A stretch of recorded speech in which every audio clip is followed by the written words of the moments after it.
ہم نے کفار یہود و نصارہ کے مطالبے پر ایک ایک چیز کو ہم نے نصاب میں سے نکال دیا اور ان کو الیکٹو سبجیکٹس میں ڈال دیا. جو چاہتے ہیں BS اسلامک اسٹڈیز کرنا وہ یہ پڑھ لیں. ہونا یہ چاہیے تھا کہ مسلمانوں کی سرزمین پر ہر بچہ جوان مرد یا عورت ڈگری لینا چاہے, دو چیزیں اس کے لیے لازم ملزوم. کہ اسرائیل کے ہر نوجوان کے لیے ملٹری ٹریننگ لازم ہے. وہ اپنے نوجوانوں کو اسکولوں کے اندر ملٹری ٹریننگ دیں. 8-10 سال کے بچوں کو ٹینک توپ اسلحے کی ٹریننگ دیں.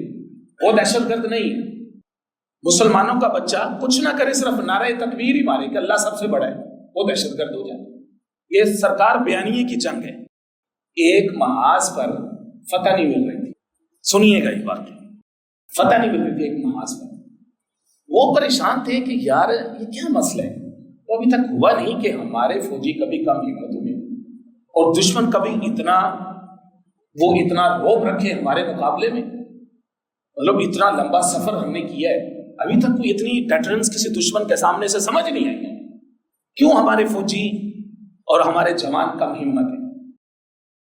اللہ والے تھے, انہوں نے اپنے جاسوسوں کو متحرک کیا کہ آپ ان کی جو 6-7-8 گھنٹے جو محاذ پہ گزارتے ہیں اس کے علاوہ ان کے پرسنل لائف کو ذرا اسٹڈی کرو, ان کی کیا مصروفیات ہیں.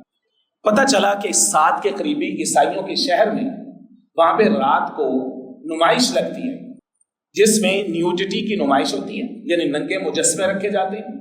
تو ہمارے کچھ نوجوان یہاں سے رات کو وہ دیکھنے جاتے ہیں. ایک خدا کا 360 کے ساتھ مقابلہ ہی کوئی نہیں ہے. اس کے بعد اس نے بدھ کی بلندی کا نعرہ مارا. اچھا, وہ جو جاسوس تھا جس نے آ کے خبر دی تھی ابو جہل کو, اس نے کہا کہ زیادہ اترانے کی ضرورت نہیں, ابھی تو نے میری آدھی رپورٹ سنی, ابھی تو نے میری آدھی بات سنی ہے.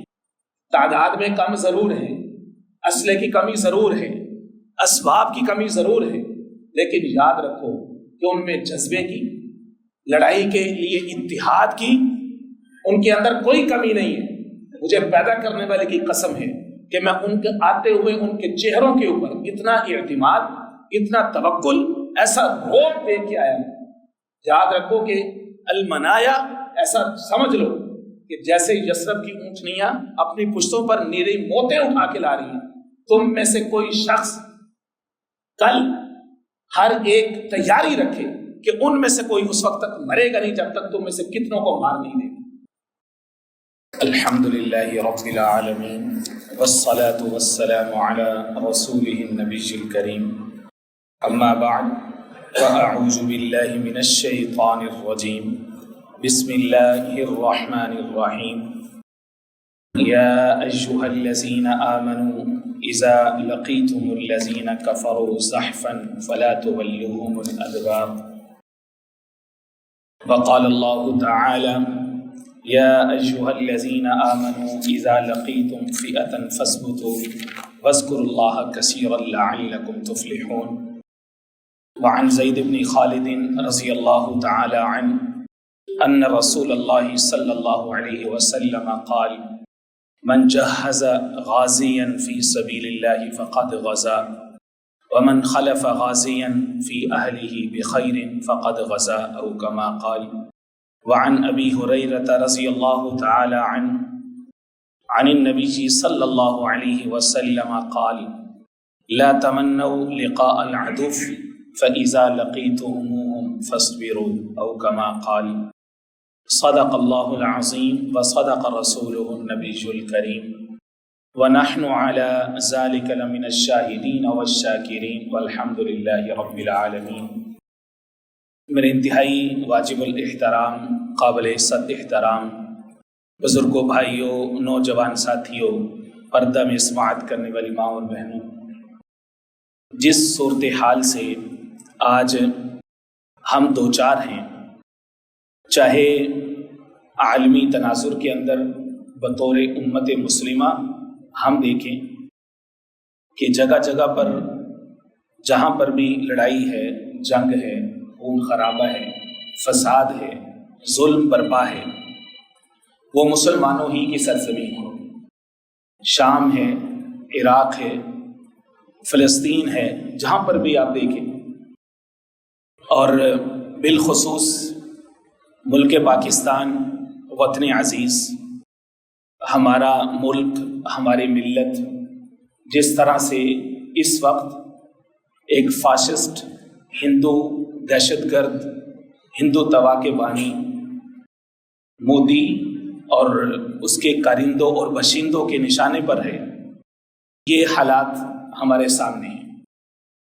اب اس صورتحال میں کہ جب ہمیں اپنے ملک، اپنی ملت کے دفاع کا فریضہ نبھانا ہے، جنگ ہمارے گھروں تک پہنچ چکی ہے، ہمارے گھروں کو دستک دے رہی ہے، اب ہم آنکھیں بند کر کے نہیں بیٹھ سکتے۔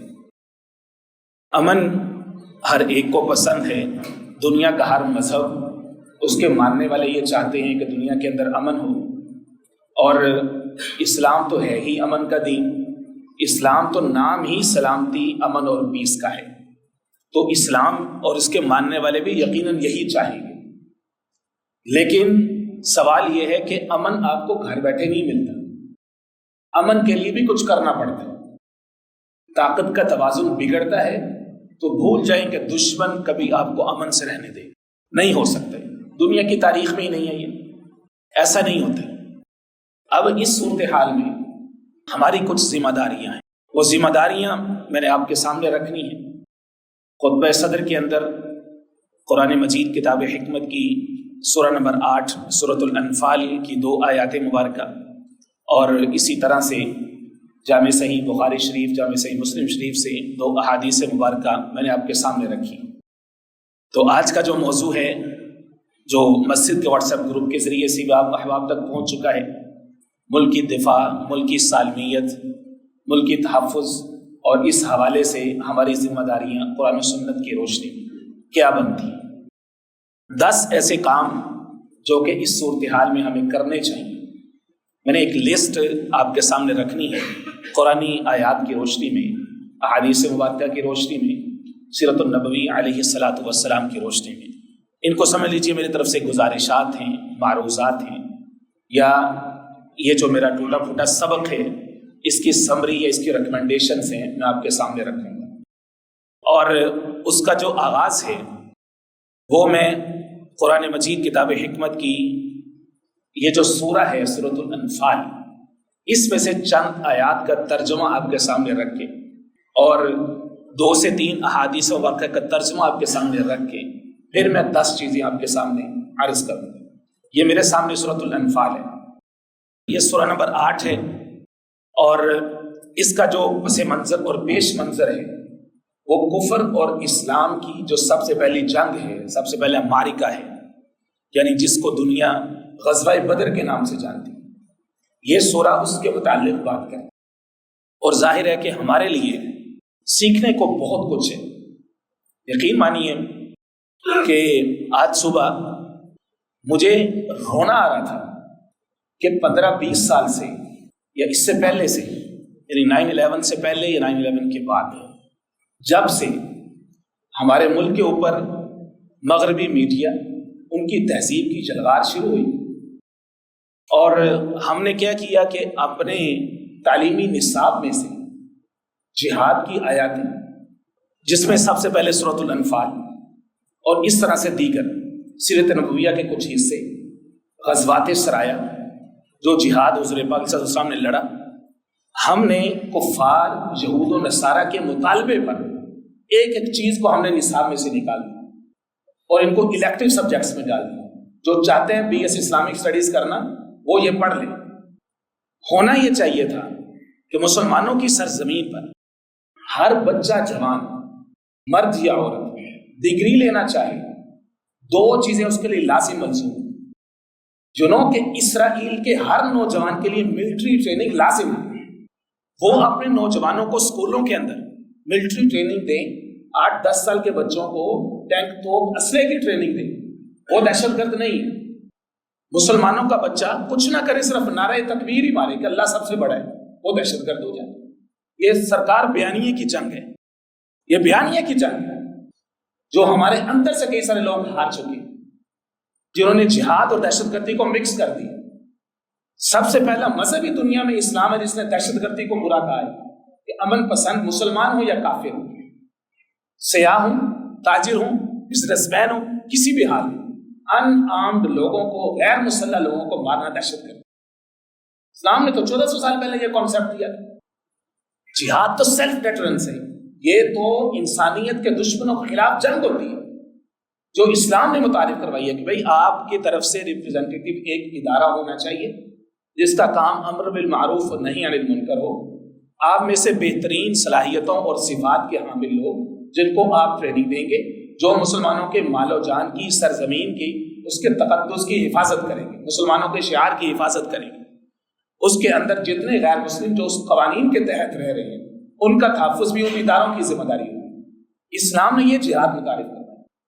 ہم نے پہلے دونوں چیزوں کو اکٹھا کیا اور پھر دہشت گردی کے اندر جہاد کو بھی لپیٹ دیا۔ نتیجہ یہ ہے کہ ممی ڈیڈی نئی نسل پیدا ہو گئی کہ جو اس طرف آتی نہیں، یعنی ملکی دفاع کا معاملہ ہو، ملکی تحفظ کا معاملہ ہو، ملکی اداروں کے ساتھ کھڑا ہونے کا معاملہ ہو، تو وہ مذاق اڑاتے، اپنے اداروں کا مذاق اڑاتے۔ ان کو کھانے پینے پارٹیوں سے فرصت ہی نہیں ہے، ان کو یہ چیزیں کہ جس میں مال و تن کی قربانی دینی پڑے بھاگتے ہیں۔ وہ اس کیوں بھاگتے؟ سرکار آپ نے ان کو یہ پلایا ہی نہیں ہے، آپ نے ان کو انڈین فلمیں اور ڈرامے پلائے، آپ نے ان کو ثقافت کے نام پر فحاشی پلائی ہے آپ نے۔ صلاح الدین ایوبی علیہ الرحمہ کو ایک محاذ پر فتح نہیں مل رہی تھی، سنیے گا یہ بات، فتح نہیں مل رہی تھی ایک محاذ پر۔ وہ پریشان تھے کہ یار یہ کیا مسئلہ ہے، تو ابھی تک ہوا نہیں کہ ہمارے فوجی کبھی کم ہمت ہوئے اور دشمن کبھی اتنا روب رکھے ہمارے مقابلے میں، مطلب اتنا لمبا سفر ہم نے کیا ہے، ابھی تک کوئی اتنی ڈیٹرنس کسی دشمن کے سامنے سے سمجھ نہیں آئی ہے۔ کیوں ہمارے فوجی اور ہمارے جوان کم ہمت ہیں؟ اللہ والے تھے، انہوں نے اپنے جاسوسوں کو متحرک کیا کہ آپ ان کی جو 6 7 8 گھنٹے جو محاذ پہ گزارتے ہیں اس کے علاوہ ان کے پرسنل لائف کو ذرا اسٹڈی کرو، ان کی کیا مصروفیات ہیں۔ پتہ چلا کہ سعد کے قریبی عیسائیوں کے شہر میں وہاں پہ رات کو نمائش لگتی ہے جس میں نیوڈٹی کی نمائش ہوتی ہے، یعنی ننگے مجسمے رکھے جاتے ہیں۔ تو ہمارے کچھ نوجوان جہاں سے رات کو وہ دیکھنے جاتے ہیں، تو اس کے بعد پھر انہوں نے اس کے خلاف شدید ایکشن لیا، ان کو میں سے کچھ کو چھٹیاں دیں، کچھ کو فارغ کیا، ہر ایک کو ان کے کام کی مناسبت سے، ان کے جرم کی مناسبت سے ان کے ساتھ سلوک کیا۔ چند ہی دنوں میں رب العزت نے فتح دے، فحاشی اور یعنی ناچ گانا، ننگا پن، یہ مسلمانوں کی سب سے بڑی کمزور، نوجوان کو کمزور کرنے کا سب سے بڑا ذریعہ، ذہنی طور پر وہ شکست مار کھا جاتا ہے، کھڑا نہیں ہو سکتا وہ۔ یعنی سب سے بڑی جو ڈیفیٹ ہوتی ہے وہ مورل ڈیفیٹ ہوتی ہے، ملٹری ڈیفیٹ نہیں ہوتی۔ سب سے پہلے آپ مورلی ہارتے ہیں، بعد میں دشمن آپ کو مارتا ہے۔ مطلب ایک ہندو بدھ پرست کی جرت کیسے ہو جاتی ہے کہ وہ کلمہ لا الہ الا اللہ پہ کھڑا ہونے والے کے دروازے پہ آ کے اس کو مارے؟ سوال پیدا نہیں ہوتا۔ یہ خامی لا الہ الا اللہ والوں کو اپنے اندر دیکھنی چاہیے۔ مطلب ابو جہل ادھر سے نکلتا ہے مکہ سے اور کہتے ہیں اپنے فوجیوں کو کہتے ہیں کہ یاد رکھو میں نے ان کا وزن ماپ لیا ہے، تھوڑے سے لوگ ہیں، چند ایک لوگ ہیں، اسلحہ ان کے پاس ہے نہیں، سوٹیاں ڈنڈے ہیں، اور وہ کچھ تو ویسے ہی بالکل خالی ہاتھ ہیں، اور وہ 2 سے 3 اونٹ کھانے والے لوگ ہیں، یعنی تعداد بھی ان کی کم ہے، 250 300 لوگ ہیں، اور ہمارے پاس ہر ایک گھر سے ایک مسلح نوجوان، یعنی 1000 گھروں سے نوجوان اکٹھے کیے، اور اس زمانے کے جدید ترین ہتھیار سے وہ لیس ہیں، مسلح ہیں۔ وہ اپنے فوجیوں کی ہمت بڑھا رہے ہیں، ان کو کہہ رہے ہیں کہ دیکھو تم نارمل رہو، کول اور شانت رہو، تمہیں کوئی مسئلہ نہیں ہے، مخالف دشمن کی قوت کچھ نہیں ہے، ہم بس جائیں گے اور ان کو جکڑیں گے، پکڑیں گے، تم بے شک چند ایک رسیاں اکٹھی کر لو، ہم ان کو پکڑیں گے، اپنی سواریوں کے ساتھ باندھیں گے اور مکہ میں لے کے آئیں گے، تماشا دکھایا کریں گے۔ کیوں؟ کیونکہ وہ ایک خدا کو ماننے والے ہیں اور ہمارے 360 خدا ہیں، ایک خدا کا 360 کے ساتھ مقابلہ ہی کوئی نہیں ہے۔ اس کے بعد اس نے بدھ کی بلندی کا نعرہ مارا۔ اچھا، وہ جو جاسوس تھا جس نے آ کے خبر دی تھی ابو جہل کو، اس نے کہا کہ زیادہ اترانے کی ضرورت نہیں، ابھی تو نے میری آدھی رپورٹ سنی، ابھی تو نے میری آدھی بات سنی ہے. تعداد میں کم ضرور ہے، اسلحے کی کمی ضرور ہے، اسباب کی کمی ضرور ہے، لیکن یاد رکھو کہ ان میں جذبے کی، لڑائی کے لیے اتحاد کی، ان کے اندر کوئی کمی نہیں ہے. مجھے پیدا کرنے والے کی قسم ہے کہ میں ان کے آتے ہوئے ان کے چہروں کے اوپر اتنا اعتماد، اتنا توکل، ایسا روب دیکھ کے آیا ہوں. یاد رکھو کہ المنایا، ایسا سمجھ لو کہ جیسے یثرب کی اونٹنیاں اپنی پشتوں پر نیری موتیں اٹھا کے لا رہی ہیں، تم میں سے کوئی شخص کل ہر ایک تیاری رکھے کہ ان میں سے کوئی اس وقت تک مرے گا نہیں جب تک تم میں سے کتنوں کو مار نہیں دے گا. اس لیے تمہیں ان کو اتنا ایزی لینے کی ضرورت نہیں. اب وہ جو لوگ تھے، یعنی بدر والے جو لوگ تھے، ان کا ایمان کیسا تھا، ان کا توکل کیسا تھا، اس کے لیے یہ سورۃ الانفال ہے. اور آج بہترین وقت ہے، آج بہترین وقت ہے. میں یہ ریکمینڈ کروں گا کہ ہم میں سے ہر ایک کے گھروں کے اندر، ہمارے مختلف جہاں جہاں پر بھی گیدرنگ ہوتی ہے، وہاں پر یہ دروس رکھیں، حلقے لگائیں سورۃ الانفال اور سورۃ التوبہ. یہ ٹریننگ دیں اپنے نوجوانوں کو. ان سے کہیں یہ تو سوشل میڈیا، اس پہ جو وارفیئر ہو رہی ہے، مس انفارمیشن آ رہی ہے، اس کا پروپیگنڈے کا مقابلہ کیسے کرنا ہے، دشمن کی طرف سے مسلط کرتا جنگ کا مقابلہ کیسے کرنا ہے، ذہنی مضبوطی کیا چیز ہوتی ہے اور وہ کیسے ملتی ہے، اس کے لیے یہ بہترین ٹونک ہے. یہ سورۃ الانفال ہے، سورۃ الانفال، سورۃ التوبہ. یہ ہمارے مجلسوں کا حصہ ہونی چاہیے. ہمیں چاہیے کہ ہم اپنے اسٹڈی سرکلز لگائیں، ٹھیک ہے، جہاں پر بھی مسلمان اکٹھے ہوتے ہیں، بیٹھتے ہیں، ان کو چاہیے کہ سورۃ الانفال کی ریڈنگ کریں. آج کل تو بڑا ہی آسان ہے، 4 دوست کہیں پر بیٹھے، موبائل سے سورۃ الانفال نکالیں، سورۃ الانفال کی ریڈنگ شروع کریں. اب میں آپ کے سامنے وہ آیت رکھ دیتا ہوں. یہ سب سے پہلے میرے سامنے یہ سورۃ الانفال ہے، جس کے اندر اللہ رب العزت فرماتے ہیں فاتقوا اللہ واصلحوا ذات بینکم. اللہ سے ڈرو اور آپس میں صلح رکھو. یہ درس اتحاد ہے.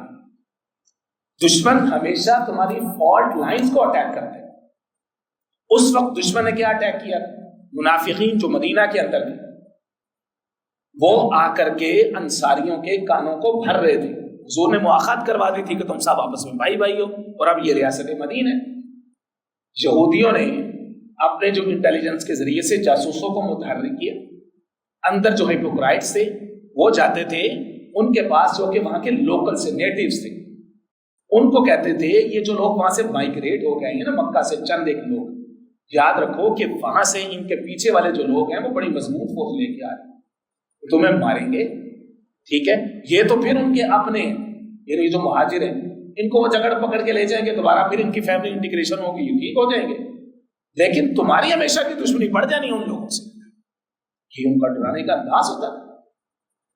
یہ فالٹ لائن جس کو اٹیک کرنا، نسلی اعتبار سے، قومی اعتبار سے، صوبائی اعتبار سے، لسانی اعتبار سے، فلانا مہاجر ہے، فلانا نیٹو ہے، سندھی، پنجابی، پٹھان، بلوچی، سرائکی، میواتی، فلانا فلانا فلانا، اس طرح سے تقسیم در تقسیم. یار کتنا تقسیم ہو گئے تم؟ کہیں سیاسی تقسیم ہے، فلاں فلاں تنظیم کا ہے، فلاں فلاں سیاسی گروپ کا ہے، فلاں کا لیڈر فلاں ہے، اور وہ اس کے پیچھے لگا. بت بنایا ہوا کیا سیاسی لیڈرز کو؟ بت بنا رکھا ہے، کلمہ پڑھ رکھا ہے ان کا، کہ سیاسی لیڈرز کی وجہ سے اپنے اداروں کو گالیاں دو گے، ان کو کم ہمت کرو گے. یاد رکھو اگر یہ ادارے جیسے مرضی ہمارے اپنے، ہمارے پاس ان کا سبب کے درجے میں متبادل نہیں ہے بھائی. ان کو ہٹا دو. ہم ایک ہفتے کے لیے یہ ہٹ جائیں. میرے منہ میں 1000 بار کہا، تم دیکھو صحیح دشمن کرتا کیا، پھر دیکھتا ہوں کون سی سیاسی پارٹی ہے تمہاری سیاست، تمہاری معیشت، تمہارا کاروبار، تمہارے باہمی معاملات تب تک سلامت ہے جب تک تمہارا ملک سلامت ہے. کتنے دنیا کے ملک ہیں الگ ہو جاتے ہیں، دشمن کیا ان کو الگ رہنے دیتے، ان کو ٹھیک رہنے دیتے، اپنا غلام بنا کے رکھتے. دشمن کا طریقہ یہ ہے کہ ان کو بانٹو، چھوٹی چھوٹی ٹکڑیوں میں بانٹو، پھر ان کے ساتھ الگ الگ معاہدے کرو، ان کو جکڑو معاہدات کیا، پھر ایک ایک کو پکڑ کے مارو اور دوسرا مدد کے لیے نہ آ سکے. کتنی زندہ مثال ہے تمہارے سامنے فلسطین. ایجپٹ نہیں ہم مدد کر سکتا ہوں، معاہدے ہیں ان کے ساتھ. مسلمان ایک نسل سے ہوں گے، ایک خاندان سے ہوں گے، لیکن دوسری سرزمین ہے. قانون بین الاقوامی معاہدات وہ تو کہتے ہیں تقسیم کرو ان کو چھوٹے چھوٹے ٹکڑوں میں. یہ قرآن مجید کی آیت کہہ رہی ہے. آیت نمبر 1 وَأَصْلِحُوا ذَاتَ بَيْنِكُمْ، آپس میں صلح رکھو. یعنی یہ آپس میں اتحاد و اتفاق کا ہے، ایک ہونے کا ہے، ملک نہیں، ریاست نہیں، کچھ بھی نہیں. کون سی صفات ہیں جو اس صورتحال میں قرآن مجید کہتا ہے کہ ایک مسلمان میں ہونی چاہیے؟ 5 صفات. انما المؤمنون الذین اذا ذکر اللہ وجلت قلوبهم، فرمایا کہ مومن وہ لوگ ہیں جب اللہ کا ذکر کیا جاتا ہے تو ان کے دل ڈر جاتے ہیں. نمبر 2 وَإِذَا تُلِيَتْ عَلَيْهِمْ آيَاتُهُ زَادَتْهُمْ ایمانا، جب قرآن کی آیات ان کے سامنے تلاوت کی جاتی ہے تو ان کا ایمان بڑھ جاتا ہے. کہ یہ قرآن سب سے مضبوط ترین سہارا ہے ہمارے پاس. وَعَلَىٰ رَبِّهِمْ يَتَوَكَّلُونَ، نمبر 3 اپنے رب پر بھروسہ رکھتے ہیں. توکل بہت بڑی طاقت ہے، بہت بڑی طاقت ہے. توکل نہ ہونا اللہ پر تو انسان اپنے سائے سے بھی ڈرنا شروع ہو جاتا ہے. توکل بہت بڑی طاقت ہے. یہ ایک پورا سسٹم ہے، یاد رکھیں. پہلی 2 چیزیں ملیں گی تو توکل پیدا ہوگا. ایسا نہیں نہ اللہ ہے نہ قرآن ہے، بندہ کہ میرا توکل بڑا اللہ کے اوپر، ایسے نہیں توکل ملتا. یہ ایک سسٹمیٹک سیریز ہے، ایک چیزوں کی ترتیب ہوتی ہے، ارینجمنٹ ہے. نمبر 4 الذین یقیمون الصلاۃ، وہ لوگ جو نماز قائم کرتے ہیں. اقامت صلاۃ ایک ہے ادائے صلاۃ، مسجد میں آئے نماز ادا کی چلے گئے. ایک ہے اقامت صلاۃ، نماز سے جو چیز آپ نے سیکھی ہے، صبر، ہمت، اجتماعیت، ایک دوسرے کے ساتھ محبت کا معاملہ، ایک دوسرے کا حال چال پوچھنا، ایک دوسرے کی خبر رکھنا. اسلام ہے اجتماعیت کا نہیں. یہاں سے جو سیکھا ہے صفائی ستھرائی، وہ باہر لے جا کے اس کو پریکٹس کرنا ہے معاشرتی ماحول کے اندر. یہ ہے اقامت صلاۃ. نمبر 5 وَمِمَّا رَزَقْنَاهُمْ يُنْفِقُونَ، چیریٹی، جو مال ہم نے دیا ہے اس کو اللہ کے راستے میں خرچ کرتے ہیں. مال کے اوپر بخل کرنا، بخیل بن کے بیٹھ جانا، یہ اپنی ذات میں فساد کو دعوت دینا، احساس محرومی معاشرے کے اندر پھیلانے کا سب سے بڑا ذریعہ ہے کہ انسان مال کے اوپر سانپ بن کے بیٹھ جائے. اس لیے منع کیا. فرمایا یہ 5 کام، یہ 5 صفات، یہ غزوہ بدر کے تناظر میں اللہ رب العزت نے یہ 5 صفات مسلمانوں کو سکھائی. اس کے اندر سے ایک اور آیا دیکھ لیں اسی سورۃ الانفال میں سے، آیا نمبر 15 اور 16. یا ایھا الذین آمنوا، اے ایمان والو، اذا لقیتم الذین کفروا زحفا، جب کفار کے ساتھ میدان جنگ میں تمہارا مقابلہ ہو، فلا تولوہم الادبار، تو پیٹھ دکھا کر مت بھاگ. نہیں، ان سے ڈر کے بھاگنا نہیں ہے، اپنی جان اس اعتبار سے بچانا کہ دشمن کا رعب تمہارے دل میں ہو، یہ درست نہیں. جنگ سے آپ پیچھے ہٹ سکتے ہیں. کیسے ہٹ سکتے ہیں؟ 2 صورتیں قرآن مجید نے خود بتائی. آیت نمبر 16 وَمَن يُوَلِّهِمْ يَوْمَئِذٍ دُبُرَهُ إِلَّا مُتَحَرِّفًا لِقِتَالٍ. نمبر 1 آپ اپنی اسٹریٹجی ڈیولپ کرنے کے لیے آپ پیچھے ہٹ سکتے ہیں. دشمن یہ سمجھے کہ شاید ڈی ایسکلیشن ہو چکی ہے، جنگ ختم ہو چکی ہے، اور میں نے ان کے اوپر حملہ کر کے اپنا رعب ان کے دلوں میں ڈال دیا اور اب یہ میرے باج گزار بن گئے.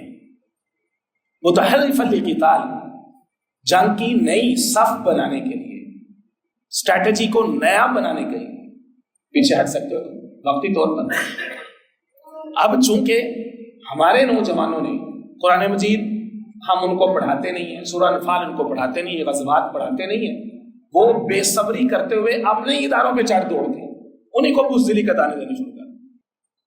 یہ سورہ انفال کا ہے کہ آپ پیچھے ہٹ سکتے ہیں 2 صورتوں کے لیے. نمبر 1 الا متحرفا للقتال، نمبر 2 او متحیزا الی فیہ، اپنے لشکر کو اکٹھا کرنے کے لیے. یعنی جدید زبان میں آپ یہ کہہ رہے ہیں کہ آپ ڈپلومیسی کے لیے، انٹرنیشنلی جو لوگ ہیں ان کو انگیج کرنے کے لیے، ایمبیسڈر سے ملاقاتیں کرنے کے لیے، دوسرے جو مسلمان ممالک ہیں ان تک اپنا بیانیہ پہنچانے کے لیے آپ وقتی طور پر پیچھے ہٹ سکتے ہیں، کوئی مسئلہ نہیں. یہ سورۃ الانفال ہے، یہ آپ کو پورا ڈیکورم دے رہی ہے جہاد کے لیے یا وارفیئر کے لیے. آپ کو پورا ڈسپلن یہ سورۃ الانفال بنا کے دیتی ہے. آیت نمبر 45 دیکھیں. یا ایھا الذین آمنوا، اے وہ لوگوں جو ایمان لائے، اذا لقیتم فیہ، جب تمہارا مقابلہ کسی لشکر سے ہو، فثبتوا، نمبر 1 ثابت قدم رہو، ڈٹرمینیشن. ثابت قدم رہنا بہت ضروری ہے. جلدی سے ایک دوسرے کے خلاف ہو جانا، جلدی سے ایک دوسرے کو تانے دینا شروع کر دینا، پینک ہو جانا، یہ نہیں. فثبتوا، ثابت قدم رہو. واذکروا اللہ کثیرا، اور اللہ کو کثرت کے ساتھ یاد کرو. یعنی مدد کرنے والی ذات کون سی ہے؟ اللہ کی. تمہارے اسباب کو اس قابل بنانے والی کہ ان کے ذریعے سے دشمن کو اللہ شکست دے، یا بغیر اسباب کے اللہ تمہاری مدد کرے، کرنے والی ذات تو اللہ کی ہے. فرمایا اللہ کو یاد کرو کثرت کے ساتھ. واذکروا اللہ کثیرا، کثیرا کثرت کے ساتھ، لعلکم تفلحون، پھر تمہیں فلاح ملے گی، پھر تمہیں کامیابی ملے گی.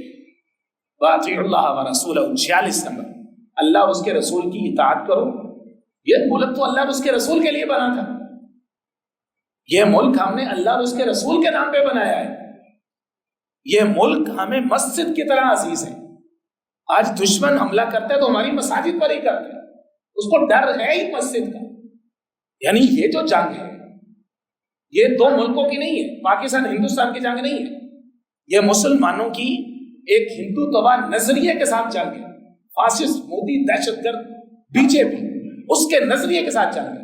جو ہندو سپریمیسی کے اوپر بلیف رکھتے ہیں، ان سے وہاں کا لبرل سیکولر طبقہ، امن پسند طبقہ، ساری اقلیتیں، عیسائی ہوں یا مسلمان ہوں، اور اسی طرح سے پاکستان کے مسلمان، بنگلہ دیش کے مسلمان، ارد گرد کے چھوٹے ممالک، سارے کے سارے ان کے اس نظریے سے تانگ ہیں. سب یہ جنگ اس دشمن کے اس نظریے کے خلاف ہے. بت پرست ہیں، کروڑوں خداؤں کو ماننے والے، مسلمان ایک خدا کو ماننے والے. وہ بھائی تیرے گھر پہ آ کے وہ کیسے مارتا ہے تجھے؟ فرمایا کرنا کیا ہے؟ ولا تنازعوا، آپس میں جھگڑا نہ کرو، آپس میں جھگڑا نہیں. فتفشلوا، یاد رکھو کیا ہوگا؟ فتفشلوا، تمہاری ریح، تمہاری ہوا بکھر جائے گی، اللہ کی مدد نہیں ملے گی تمہیں. فاصبروا، ثابت قدم رہو، آپس میں لڑائی نہ لڑو، ایک مدعے پہ آ جاؤ، ایک کاز پہ آ جاؤ. یہ ملک اللہ اور اس کے رسول کے نام پہ لیا تھا. اس کا دفاع ہم میں سے ہر ایک کا جو واک آف لائف ہے، جو ذمہ داری ہے، اس نے اس کے اندر رہتے ہوئے اس کا دفاع کرنا. بس یہ سورہ انفال کہہ رہی ان اللہ مع الصابرین، ثابت قدم رہو گے، اللہ صبر کرنے والوں کے ساتھ ہے. ایسا نہیں ہے کہ دین اسلام صرف آپ کو یہ کہتا ہے مضبوط رہو، ثابت قدم رہو، یعنی ورچوئل سٹرینتھ دیتا ہے. صرف یہیں تک بات نہیں ہے. یہ آیت نمبر 60 ہے. وَأَعِدُّوا لَهُمْ مَا اسْتَطَعْتُم مِّن قُوَّةٍ، فرمایا کہ جتنی ہو سکتی ہے اپنی قوت زیادہ سے زیادہ بڑھاؤ. اعدوا، تیار رہو، من قوت حاصل کرو. امام ابن کثیر علیہ رحمت یہ جو آیا ہے قوہ، یہ قوت حاصل کرو، اس قوہ کی تفسیر میں حضور پاک صلی اللہ علیہ وسلم کا فرمان نقل کیا. فرماتے ہیں کہ اس سے مراد کیا ہے؟ الا ان القوۃ الرمی، ایسے ہتھیار تیار کرو کہ جس میں آپ دور سے پھینکو، یعنی آپ کی جانی نقصان کم ہو، دشمن کی طرف آپ کو چیز پھینکو.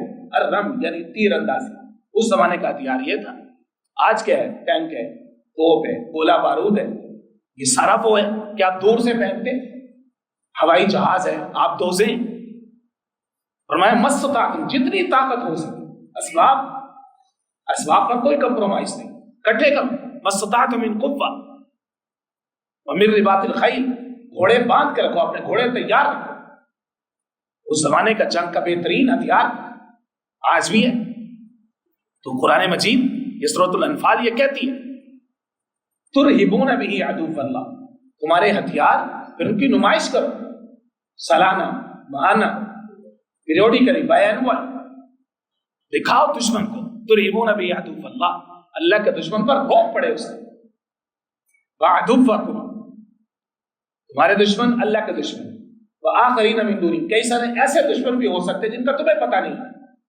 جب جنگ ہو رہی ہوگی اینڈ ٹائم پہ وہ تم پہ وار کریں، ان پر بھی روک رہے.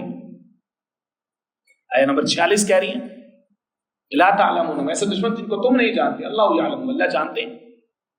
اور اس کے لیے مال و اسباب کتنا؟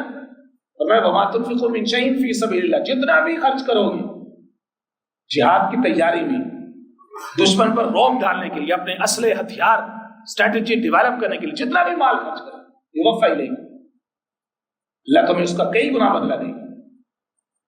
تمہارا حصہ اللہ رکھے گا نہیں. آزادی بھی ملے گی, کمفرٹس بھی ملے گی, اطمینان بھی ملے گا, سارا کچھ ملے گا. یعنی تمہیں امن ایسے نہیں کہ دشمن تھالی میں رکھ کے دے دے, ڈیٹرنس چاہیے اس کے لیے, اسلحہ ہتھیار چاہیے, طاقت کا توازن ہوگا تو دشمن ڈر کے رہے گا, تب وہ تم سے صلح کرے گا. یہ دیکھو اس سے آیا نمبر 61 کہہ رہی ہے کمزوروں سے کون صلح کرے, کون صلح کرتے. انسانی تاریخ میں ممکن ہی نہیں ہے, صرف دین اسلام واحد دین ہے جو کمزوروں سے بھی صلح کرتا ہے, کمزوروں کو مارتا نہیں ہے, صلح کرتا ہے غیر مسلموں کے ساتھ. ان جانا ہو للسلم, پہلے اسلحے کا حکم دیا, تیاری کا حکم دیا, اب کہا ہے کہ اگر دشمن صلح کی آفر کرے, سفید جھنڈے لہرائیں, وَإِن جَنَحُوا لِلسَّلْمِ فَاجْنَحْ لَهُ, تم بھی صلح کرو, ٹھیک ہے, نہ مارو. وَإِن جَنَحُوا لِلسَّلْمِ فَاجْنَحْ لَهُ وَتَوَكَّلْ عَلَى اللَّهِ, اللہ پر توکل رکھو, ان کی صلح کی آفر کو ایکسپٹ کرو, کوئی مسئلہ نہیں. یہ حدیث پاک ہے, دو احادیث میں آپ کے سامنے رکھتے ہیں. بخاری اور مسلم کی حدیث ہے, فرمایا من جہز غازیا, جس نے ایک مجاہد کو سامان جہاد کی تیاری میں مدد دی, فقد غزا, ایسا ہی ہے جیسے وہ خود جا کے لڑ رہے ہیں. ومن خلف غازیا فی اہلہ بخیر, جو اس کے اہل خانہ کے ساتھ اس نے سلوک کر ان کی مدد کر. فرمایا کہ وہ بھی ایسا ہی ہے جیسے وہ خود جا کے لڑ رہے ہیں, اس کو بھی لڑنے کا ہی ثواب ہے. متفق علیہ. یہ تھوڑی ہوتا ہے کہ فوجی بارڈر پہ جائے, پیچھے سے ہم ان کے خلاف میمز بنانا شروع کر دیں, ہسٹری میں فلاں وقت میں یہ ہوا تھا, فلاں وقت میں یہ ہوا تھا, فلاں وقت میں یہ ہوا تھا, یہ کیا کریں گے, یہ کیا کریں گے. یہ ہماری نوجوان نسل, میں ہاتھ باندھ کے کہتا ہوں, یہ دیکھیں سورۃ انفال ہم نے نصاب سے نکالی, سورۃ توبہ. او بھائی تم مسلمان ملک ہو, تم غیرت سے کیوں ڈرتے ہو؟ تم فرض قرار دو کہ پاکستان کی سرزمین کے اوپر کوئی ادارہ اس وقت تک ڈگری جاری نہیں کر سکتا جب تک اس کا بچہ یا بچی قرآن مجید ترجمے کے ساتھ پڑھ نہیں لیتے. MBBS ڈاکٹر ہو, ساتھ میں قرآن مجید کا ماہر ہو, IT ایکسپرٹ ہو, قرآن مجید کا ماہر ہو, CA کیا ہو, قرآن مجید کا ماہر ہو, پتہ چلتا ہے کہ مسلمان ملک کا نوجوان ہے. یہ سورۃ الانفال مکمل ٹانک ہے. جب یہ لوگ آگے جا کے لڑتے ہیں, وہ کیسے لڑ سکتے ہیں؟ جب ہم کندھے کے ساتھ کندھا ملا کے کھڑے ہوں, ہم حوصلہ ان کا بلند کریں. لڑ ہمارے لیے مطلب وہ فوجی, وہ جوان, وہ مجاہد کہ جس کو یہ پتا ہو کہ پیچھے میرے طاقت موجود نہیں, تو کل لڑے گا. یہ وقت ہے کہ ہم آپس کے اختلافات کو ایک سائڈ پہ رکھیں. یہ سارے اسباب اپنانے کے بعد آخری جو بات ہے وہ ہے دعا, کہ اللہ سے دعا مانگیں. حضور پاک علیہ السلام نے غزوہ بدر میں نفری کو تیار کیا ہے, ان کے ایمان کے اوپر, توکل کے اوپر 10-15 سال کام کیا ہے. پھر جو اسباب ہو سکے جب دشمن نے مجبور کیا تو باہر نکلے, اسباب بھی سامنے لا کے رکھے اللہ کے سامنے. اب اس کے بعد دعا کی اللہ سے. اسباب اپنانے کے بعد تھوڑے زیادہ سے مسلمان کو ٹینشن نہیں ہوتی. دعا کی, پہلے ایسے, پھر ایسے, پھر ایسے. صحابہ فرماتے ہیں کہ حضور پاک صلی اللہ علیہ وسلم نے اتنی لجاجت کے ساتھ دعا کی, اس طرح سے اپنے دست مبارک کو کھولا, بازوؤں کو, یہاں تک کہ بغل مبارک کی روشنی اور نور نظر آ رہا. پھر سجدے میں گئے, چادر اتر رہی ہے, نبی ابوبکر صدیق رضی اللہ تعالیٰ اس کو ٹھیک کر رہے, شانہ مبارک سے چادر کو درست فرما رہے. یا رسول اللہ, اللہ ضرور مدد کرے گا, اللہ ضرور مدد کرے گا, اللہ ہرگز رائے گا نہیں کرے گا. حضور پاک فرما رہے ہیں اللہ یہ چند ایک نوجوان, یہ تھوڑی سی میری نفری, یہ تھوڑی سی میری محنت اتنے سالوں کی, ان تہلک حاصل عصابہ, اے اللہ اگر آج یہ جماعت ہلاک ہوگی تو لن تعبد ابدا, روئے زمین پر تیرا نام لینے والا کوئی نہیں رہے گا. اس حد تک جذباتیت آ گئی. جنہوں بکر صدیق رضی اللہ عنہ نے حوصلہ دی, مان کر بازوؤں میں دی. حضور پاک صلی اللہ علیہ وسلم کے چہرہ انور پر خوشی کے آثار میں گزارے. فرمایا ابو بکر اللہ کی مدد آ چکی, وہ دیکھو سامنے جبرائیل آ رہے, وہ فرشتوں کا ہجوم ہے ساتھ. پھر اس کے بعد آخر صلی اللہ علیہ وسلم نے اپنا عصا مبارک لی, میدان جنگ میں گئے, نشان لگائے, نشان لگائے, یہ اس جگہ پر فلاں کافر مرے, یہ ابو جہل, یہ ابو لہب, یہ فلاں, یہ فلاں. صحابہ فرماتے ہیں کہ پیدا کرنے والے کی قسم, اگلے دن میدان جنگ کے بعد کا نقشہ یہ تھا کہ جس جگہ پر آقا کریم علیہ السلام نے اپنے عصا مبارک سے نشان لگایا تھا, جس کافر کا نام لیا تھا, وہیں پہ وہی مرا ہوا. فضائے بدر پیدا کر، فرشتے تیری نصرت کو اتر سکتے ہیں، گردوں سے قطار اندر قطار۔ میں آپ سے عرض کروں، جناب جبریل صاحب والسلام نے آ کر کیا رسول اللہ آپ کے یہاں سب سے زیادہ عزت کن صحابہ کی ہوگی؟ انہوں نے فرمایا بدری صحابہ کی ہوگی جو بدر میں شریک ہوئے۔ تو فرمایا کہ جبرائیل آپ کے ہاں کن فرشتوں کی زیادہ قدر ہوتی ہے؟ رسول اللہ ہمارے ہاں بھی ان فرشتوں کی زیادہ قدر ہوتی ہے جو مسلمانوں کی مدد کے لیے اترے بدر کے اندر۔ اور ساتھ عرض کی یا رسول اللہ یاد رکھیں کہ انسان کے اوپر موت برحق ہے۔ یہ جو بدر کے صحابہ ہیں ایک دن یہ اللہ کو پیارے ہو جائیں گے، لیکن وہ فرشتے جو بدر والوں کی مدد کے لیے اترے تھے وہ تا قیامت موجود رہیں گے، جب تک آپ کی امت کے گروہ نوجوان اس ایمان توکل علی اللہ کا سہارا لے کر کے کفار دشمن بت پرستوں کے مقابلے میں نکلتے رہیں گے، اللہ ان بدر کے فرشتوں کو ان کی مدد کے لیے اتارتے ہیں۔